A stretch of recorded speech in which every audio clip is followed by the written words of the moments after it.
warahmatullahi wabarakatuh. Kami dari kelompok 7 akan membahas perkembangan administrasi kontemporer.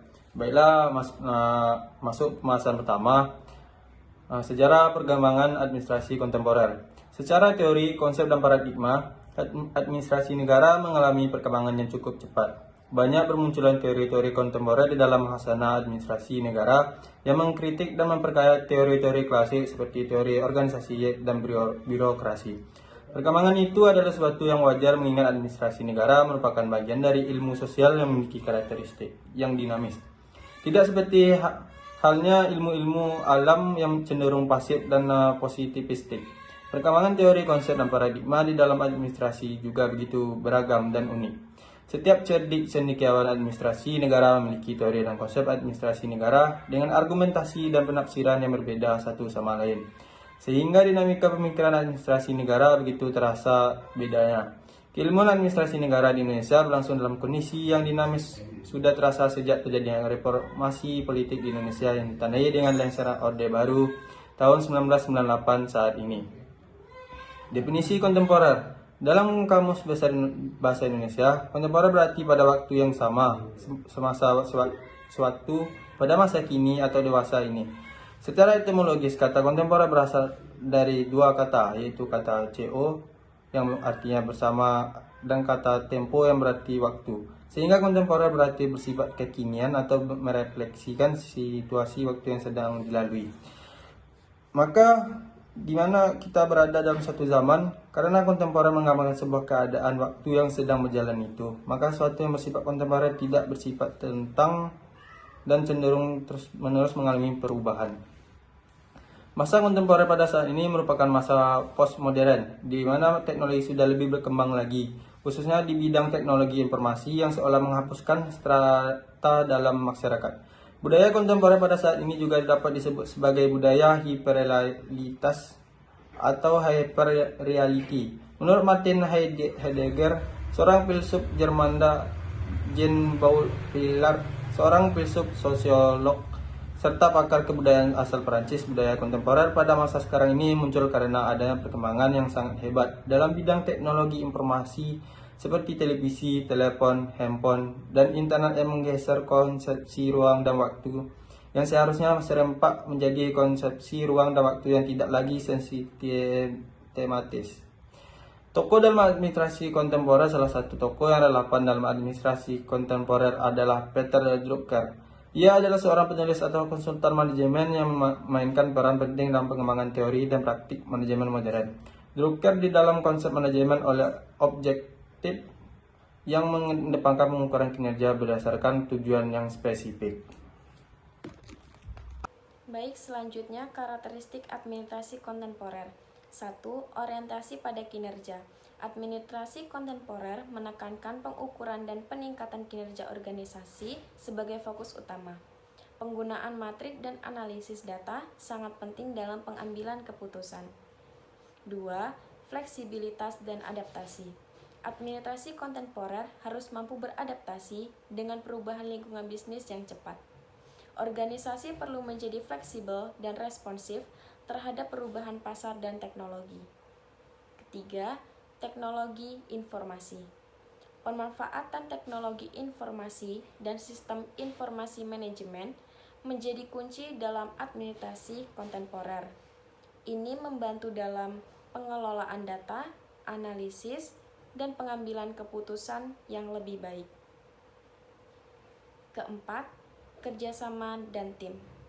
Administrasi kontemporer mendorong kerjasama tim dan kolaborasi dalam organisasi. Tim yang kuat dan efektif diperlukan untuk mencapai tujuan. Selanjutnya, tujuan administrasi kontemporer. 1. Mencapai kinerja optimal. Meningkatkan kinerja organisasi melalui pengukuran dan pemantauan yang cermat. 2. Inovasi dan perubahan.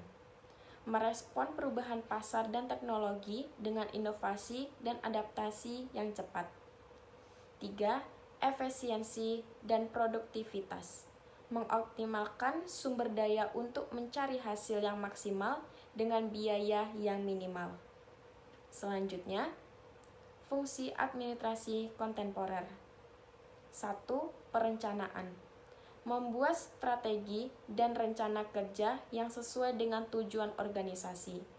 2. Pengorganisasian. Menentukan struktur organisasi, peran, dan tanggung jawab. 3. Penggerakan. Memimpin, mengarahkan, dan memotivasi anggota tim untuk mencapai tujuan. 4. Pengendalian.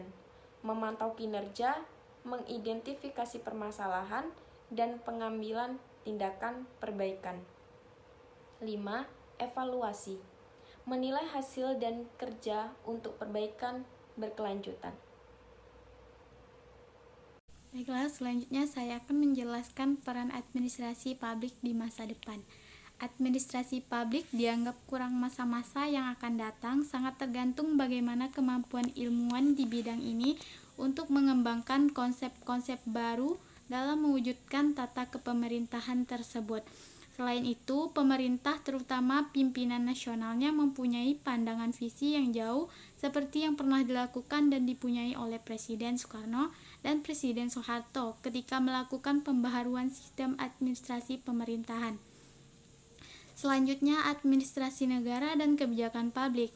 Terdapat beberapa aktivitas dalam proses menyusun kebijakan publik. Yang pertama, perumusan masalah. Pemerintah harus mampu mengidentifikasi permasalahan yang sedang dihadapi oleh publik. Yang kedua, peramalan. Melakukan forecasting terhadap dampak, manfaat, dan menganalisis tingkat kesulitan implementasi suatu kebijakan yang akan diambil. Yang ketiga, rekomendasi kebijakan. Memberikan alternatif kebijakan yang memiliki manfaat paling tinggi dan merekomendasikannya kepada pengambilan kebijakan. Yang keempat, pemantauan.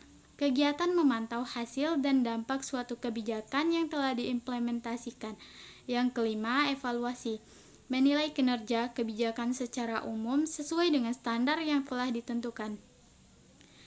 Selanjutnya, reposisi administrasi publik. Administrasi publik harus dilakukan melakukan reposisi atau deformasi ke dalam sebuah tatanan kekinian.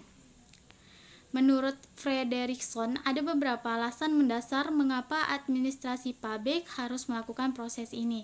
Yang pertama, di antara fenomena penting globalisasi ini, administrasi publik kontemporer dihadapkan pada melemahnya batas yurisdiksi dalam berbagai bentuk. Yang kedua, disartikulasi negara. Melembeknya peran negara dalam menangani persoalan kompleks yang sumbernya beragam. Yang ketiga, makin meluasnya makna kata publik.